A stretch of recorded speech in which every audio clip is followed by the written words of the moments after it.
ప్రవీణ్ పగడాల గారు ఇక్కడికి వచ్చి పెట్రోల్ కొట్టించుకోవడం అది బాగా హైలైట్ అవుతుంది, హల్చల్ అవుతుంది. బేసిక్గా ఆయన మృతి చెందిన తర్వాత అయితే కనుక ఈ ఆధారాలన్నీ బయటకు రావడం, కానీ ఇప్పుడు ఆయన ఇక్కడికి వచ్చారన్న విషయం కూడా మన పోలీసులు వచ్చి అన్ని సీసీటీవీ ఫుటేజ్ తీసుకున్నారు. సో ఆయన వచ్చినప్పుడు అసలు ఏం జరిగింది, ఏంటి, ఎంత పెట్రోల్ కొట్టించుకున్నారు, ఏం మాట్లాడారు మీతో?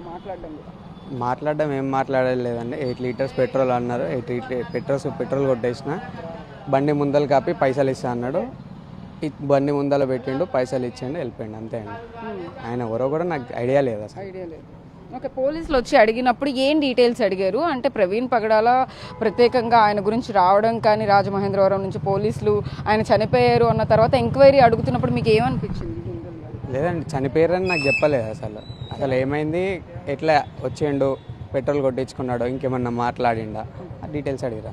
సో ఏం మాట్లాడారు అంటే అక్కడ మీ ఇద్దరు ఎంత పెట్రోల్ కొట్టించాలి ఏంటి అని చెప్పేసి అడిగినప్పుడు ఆయన స్థితి ఎలా ఉంది, ఆయన ఏం మాట్లాడారు? ఏం మాట్లాడలేదండి, జస్ట్ 8 లీటర్స్ ఆఫ్ పెట్రోల్ అన్నారు. సో పోలీసులు ఈ డీటెయిల్స్ అన్ని అడిగారా? మీరు చెప్పారా ఇవన్నీ డీటెయిల్స్? చెప్పినాము. ఓకే, చెప్పారు.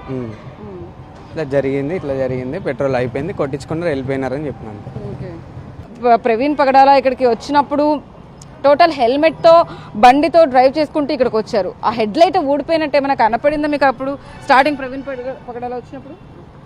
నాకు అనిపించింది హెడ్ లైట్ ఊడిపోయి ఉంది, అంతే. హెడ్ లైట్ ఊడిపోయే ఉంది.